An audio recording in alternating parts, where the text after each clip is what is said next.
네, 안녕하세요. 퍼포먼스 3팀 진현석 마케터입니다. 오늘은 우리가 해야 하는 광고라는 주제를 가지고 영상을 찍게 되었는데요. 우리가 해야 하는 광고는 어떤 것인지에 대해 말씀드리도록 하겠습니다. 우선 제가 이 영상을 찍게 된 이유는 많이 이제 문의를 받으면서 요즘 이런저런 매체가 효율이 잘 나온다던데 그 매체는 어떻게 하면 되나요? 라는 질문을 많이 받더라고요. 제가 여러 업체를 담당을 하면서 느낀 건 아무리 좋은 매체여도 해당 업체와 맞지 않으면 효율은 절대 나오지 않기 때문에 매체를 선정하실 때 도움이 되고자 영상을 찍게 되었습니다. 자, 그렇다면 현재 대표님은 어떤 광고를 하고 계실까요? 혹여 주위에서 혹은 인터넷에서 들은 정보로 지금 광고를 하고 있지는 않으신가요? 저희 나라에는 광고를 할 수 있는 매체는 너무나 많아요.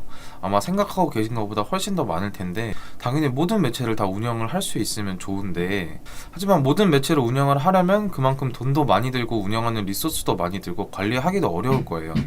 그래서 많은 대표님들이 이런 생각을 하게 될 건데, 듣기로는 이게 좋다던데 뭐 이것도 해볼까 저것도 해볼까 라는 생각을 이제 하시게 될 거예요. 근데 이 생각이 제 생각에는 가장 위험한 생각이라고 생각을 해요. 왜냐하면 광고비가 넘쳐서 광고를 하시는 분들이 없으시잖아요. 광고비도 일종의 투자 비용인데 이러한 생각이 이제 광고비를 녹이는데 가장 빠른 생각이라고 생각을 합니다. 또 이렇게 운영을 하다 보면 이제 돈만 나가더라, 뭐 효과 없더라 하는 이제 부정적인 생각만 들기 때문에 잘 되는 곳은 그만큼 돈을 많이 써서 잘 되겠지라고 생각을 하실 수도 있는데, 이 말은 반은 맞고 반은 틀린 말이에요. 광고비도 소액으로 쓰면 효과가 없는 거는 맞는데 무조건 많이 쓴다고 잘 되는 것도 아니거든요. 그래서 제 생각에는 나를 알고 적을 알면 백전백승이라고 생각을 합니다. 광고를 시작하기 전에 저희 업체부터 알고 경쟁업체는 어떤 광고를 하고 있는지 파악을 먼저 하셔야 됩니다. 업종별로 효율이 좋은 매체가 따로 있다는 건 알고 있으시죠? DB 업종에 맞는 매체, 뭐 이커머스에 맞는 매체, 업종별로 특징이 있기 때문에 업종에 맞는 매체 선정과 매체 운영 방식이 꼭 필요합니다. 우선 문의를 메인 목적으로 하는 DB 업종 같은 경우에는 비교적 단가가 높은 것들이 많죠. 이제 그럼 소비자들 입장에서는 고심하고 비교를 하며 고를 수밖에 없어요. 그렇기 때문에 이제 정보 전달을 우선으로 한 소재를 만들어 광고를 해야 되겠죠. 이번에는 판매를 메인 목적으로 한 이커머스 업종 같은 경우에는 너무 많은 요소들을 통해 구매가 이루어지는데요. 뭐 요소라고 하면 뭐 성향, 아니면은 가격, 느낌, 기능 뭐 이런 것들이 있을 수 있겠는데, 그렇기 때문에 이제 이 이커머스 업종 같은 경우에는 소재를 계속 테스트하며 후킹 포인트를 발굴을 하는 것이 중요합니다. 그 다음으로 생각해 볼 수 있는 건 저희 상품이 소비자들에게 어떤 행동 변화를 줄 수 있는 상품인지 생각을 해보면 좋겠죠. 이쪽에 포함된 상품이라면 아무래도 제품이 가격이 있고 한번 구매하면 오래 사용하기 때문에 합리적이고 깐깐한 소비자들이 많을 겁니다. 그렇기 때문에 이성적으로 생각을 했을 때도 소비자를 설득할 수 있는 힘이 있어야겠죠. 두 번째 제품군으로서는 이제 제품은 비싸지만 소비자들의 심리적인 요인만 잘 건드려 준다면 충분히 구매까지 이끌어낼 수 있는 제품군입니다. 브랜딩을 하면서 이제 판매까지 생각을 해야 되기 때문에 제 개인적인 생각으로는 이 제품군에 속하는 업체들이 광고에 가장 많은 고민을 해야 된다고 생각을 합니다.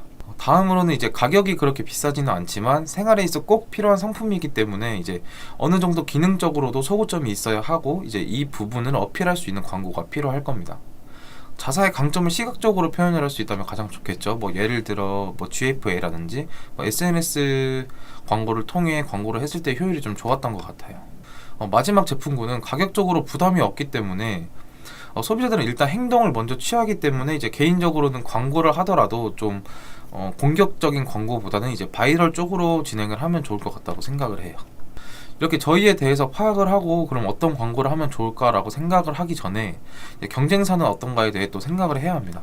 경쟁 업체들을 리스트업을 해보았을 때 저희와 비교를 했을 때 제품 경쟁력이 있는지 없는지 파악을 해야 그에 맞는 광고를 할 수 있겠죠. 만약 경쟁업체의 경쟁력을 따라갈 수 있다면 경쟁업체가 자리를 잡은 매체가 있는지, 만약 없다면 경쟁업체와 같이 비딩을 하면 되고, 만약 있다면 그 업체가 하지 않은 매체를 진행을 해보는 것도 방법이겠죠. 그런데 만약 경쟁력을 따라갈 수 없다면 내부에서 뭐라도 찾아 그 다른 경쟁력을 확보를 해야 경쟁업체를 따라갈 수가 있습니다. 하지만 아무리 찾아봐도 경쟁력으로 확보를 할 수 없는 상황이 있을 수도 있는데요.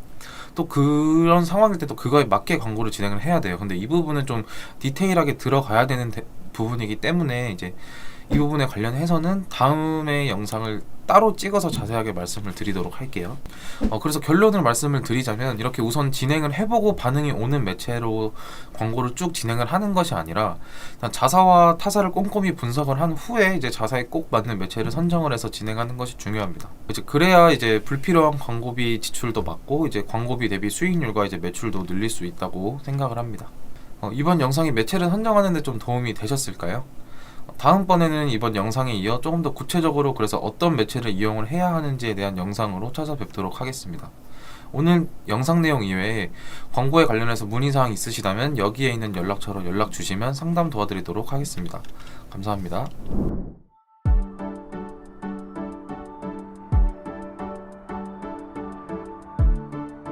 구독과 좋아요는 컨텐츠 제작에 힘이 됩니다.